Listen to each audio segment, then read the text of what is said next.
Hello, everyone, and welcome back. Today, we're looking at the Incom Corporation I-7 Howlrunner. This is a short-range attack starfighter employed by the Galactic Empire during the Galactic Civil War.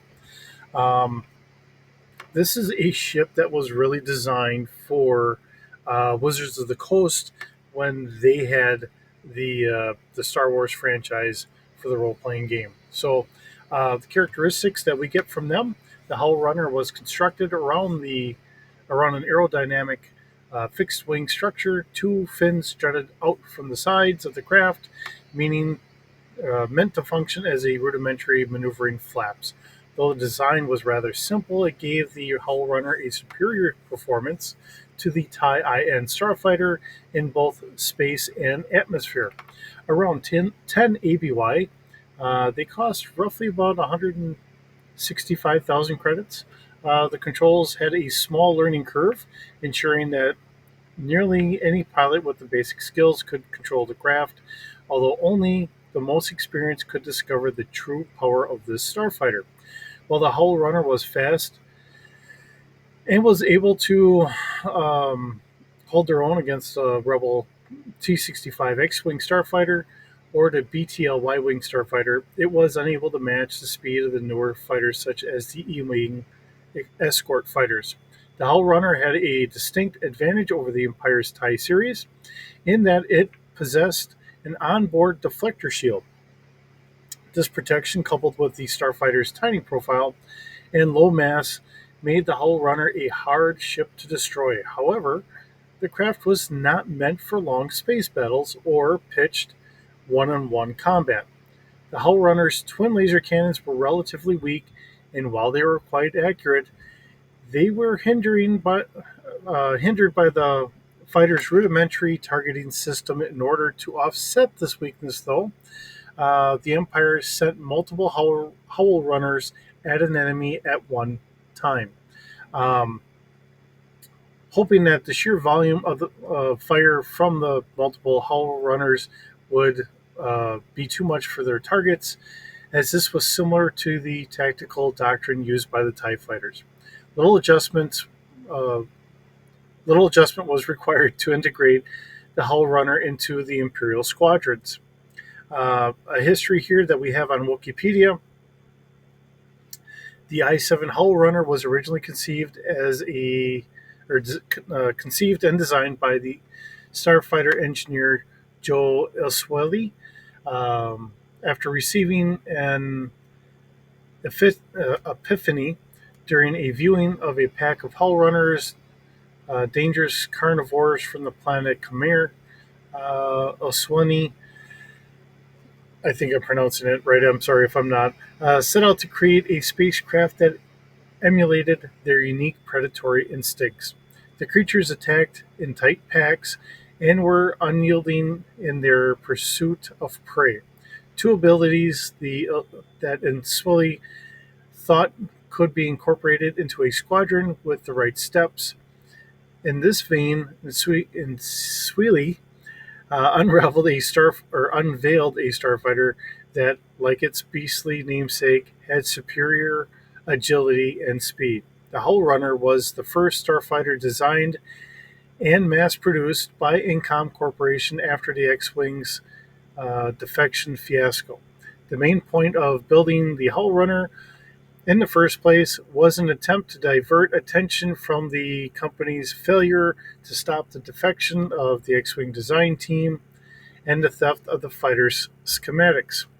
However, the deflector of the X-Wing's designers left Incom very unpopular among the Imperial ranks, and Hull Runners were mainly assigned to older starships and remote bases.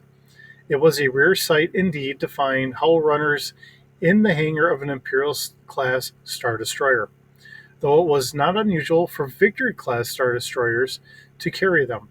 Though the Imperial Navy was unimpressed by it, there were rumors that some of Emperor Palpatine's advisors purchased their own Hull Runners for personal business. This may have included Cam Solusar during his time as a member of the Dark Side Elite. He brought or yeah, he brought a two-seat variant of the Howlrunner with him when he defected to Luke Skywalker's Descent Jedi Order. Although it was not an exceptional fighter, the Howlrunner was often seen at remote Imperial bases where its speed allowed for rapid reconnaissance when necessary. These bases welcomed the Howlrunner as they usually had no other modern starfighters, having to make do with earlier TIE IN starfighters, while the Empire lost most of its ties during the Galactic Civil War. As well as losing access to Sneer's production facilities, the Howlrunner line escaped destruction and found itself becoming one of the prime starfighters in the fleets of the Imperial Remnant. These craft continued to be used even after the Empire manufactured or fractured and split into many warring factions. The Hellrunner was also used by pilots of Sabatine's Wild Knights squadron during the invasion uh, by the eccentric Yuzhang Vong in the Second Galactic Civil War, as a number of them were in the Corellian Defense Force. So that gets us a lot of information. There's a couple things I'm not really keen on. Now, they mentioned that this was the first ship that was made by Incom after most of Incom's engineers and all that had defected to the Rebel Alliance. I do remember there was another ship that I believe had taken that title, and I think that was done by West End Games. Um,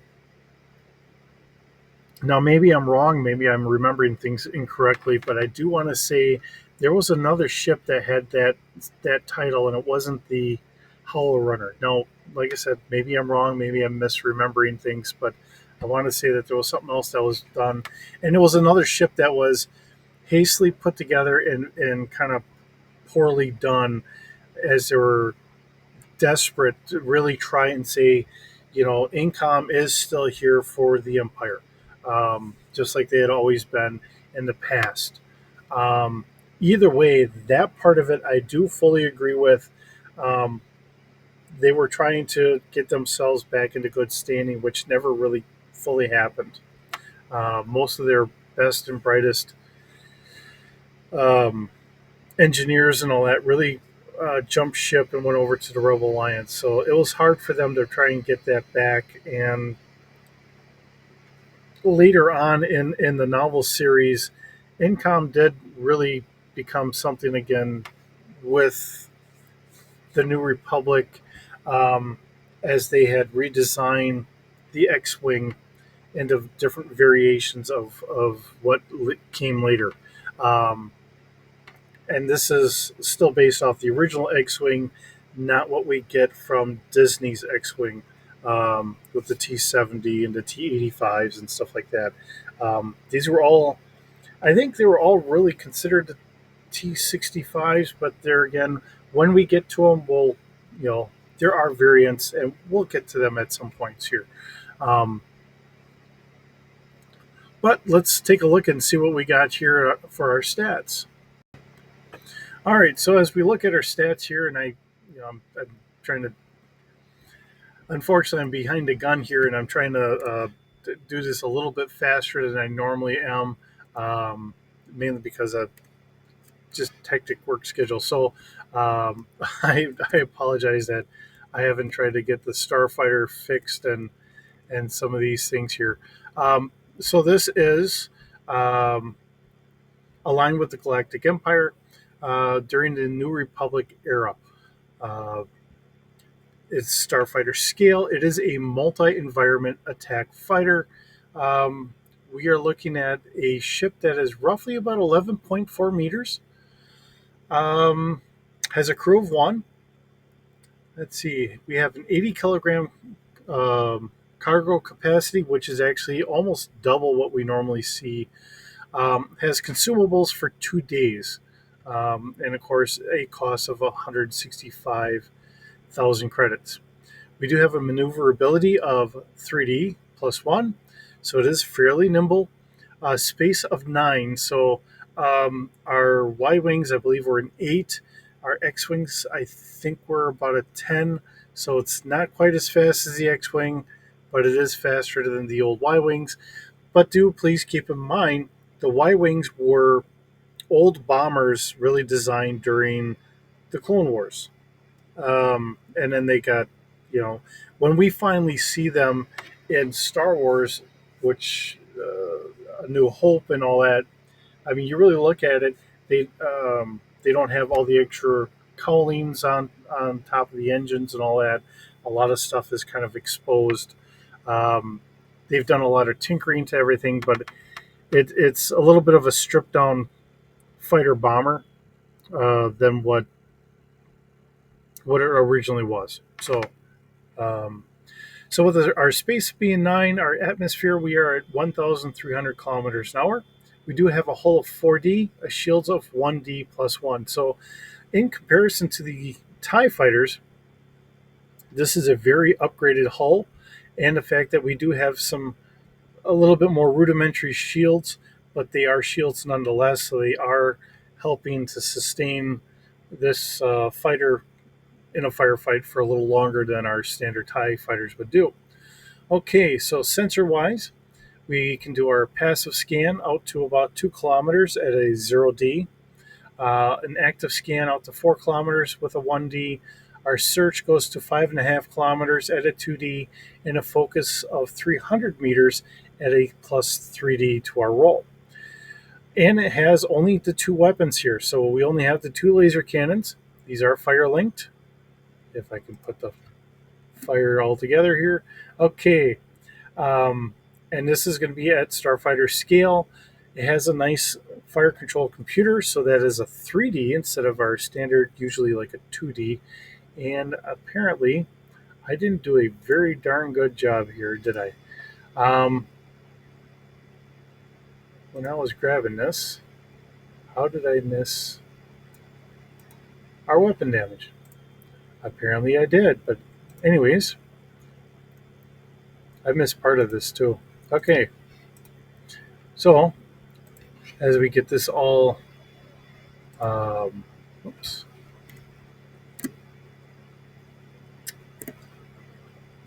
if I can hit the right button here. Okay, so a little goofed up here. Um, the atmospheric range, which I usually don't worry too much about, and I kind of have that all cut off as well. Um, Here, let me try and see if I can't do this correctly here,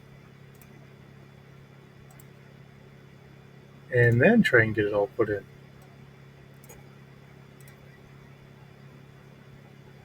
Okay, now we have something that looks about right.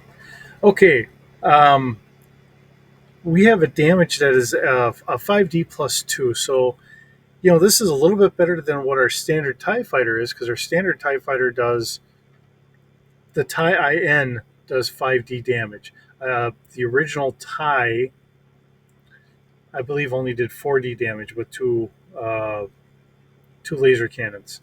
Uh, the the solar panels and the trying to remember exactly how to properly say it. Um, the power converters and then everything else in order to supply the weapons their energy to fire were underpowered, so it only did about 4D damage, if I remember correctly, for the old standard TIE, not the TIE IN, which is actually an upgrade. Um, the TIE INs had a 5D, but the old original TIE were only a 4D. So, um, it is something to bring out, and you see how we're progressing and we're trying to get different ideas how to transition from what the empire was, because remember, this is really kind of coming out a little bit more during the remnants of the empire. Okay, so they can't go with, we have tons of people we can just throw out because we don't have the availability of everyone anymore. During this time frame, that's when we start seeing the Dark Trooper phase 1, 2, and 3 come out. Um, we actually have some droid starfighters to try and help fill that gap that we don't have active pilots or active members. Um, and things do kind of balance out later on. Um, and what happens with the Empire later is it does kind of get a lot of the sharp edges knocked off. It does become a little smoothed out, a little fluffier, a little bit kinder to the people. They get different people in charge. They're not as quick to kind of kick you when you're not doing exactly what they want, how you want. Okay, they do ease up on that. They get people that are a little bit easier to deal with. Um, but they have a little bit more sense of rules. So if you want a society that has these are the rules and everything is all just black and white, the imperial controlled space really does that a little bit better. The New Republic has a lot of gray area. People have more freedoms. But unfortunately, in accepting those freedoms, you have to accept the danger that sometimes comes with it. And it is a little chaotic at times. So um, sometimes you have to kind of balance out which side do you want. Not saying that one side is really better than the other. It is a sense of different philosophies, and they do start at after the Yuzhong Vong War. They do start working together because they had to during the invasion from the Yuzhong Vong. Um, and they start putting their differences aside and they start saying, we can coexist and we will have our area and you can have your area and we will, share things and resources. And they do. Um, so you will find that there are mining companies that might be shipping stuff to the old empire. And they don't really like to call themselves the remnants of the empire. They still want to call themselves the Galactic Empire. It's just that it's a funny shift where the Rebel Alliance originally started off more in the Outer Rim and took over some of the core, but there's still some areas in the core and a lot of areas in the Outer Rim that are now controlled by the old Empire remnants. And likewise, you have almost an equal amount, I think a little bit more amount that is actually controlled by the Rebel Alliance or the New Republic. So, um, like you said, things do get a little mucky in there. It's the differences of opinions on how to do things, but they do start working together, which is really great to see. And there's still plenty more adventures, more things that happen. So, and it takes quite a few years to actually really iron things out between them, including going through an invasion from an alien culture, the Yuzhong Vong, a second galactic civil war. Um, Trying to think, I think there was even almost a third one, and it's one of those things. The galaxy isn't all nice and fluffy and all that for quite a long time, and even with that, there's still things going on. But um, I will say when we do see some of what they did with Andor and um, uh, more of the Mandalorian, really, because I think Dave Filoni was trying to take it in a lot of the ways that George Lucas was going. Maybe not exactly, but I think he was kind of going in a lot of the ways that George Lucas had kind of spelled out. But even there, Dave Filoni's throwing his own influences in. I do see some of George Lucas's guidance of what was being thrown in there, but we have a good representation. This is all from Wizards of the Coast, and this is their take on it for the role playing game. Does come from some of the novels. Um, So it's a nice ship to be able to see and see progressionary stuff, and that's really where I'm trying to go with all this. It's another progressionary ship that we get to see later on for the goods and the bads of them all. So, with that, hope you enjoy this series. It's always fun bringing this to you. Hope you have a wonderful day, and we'll see you in the next one.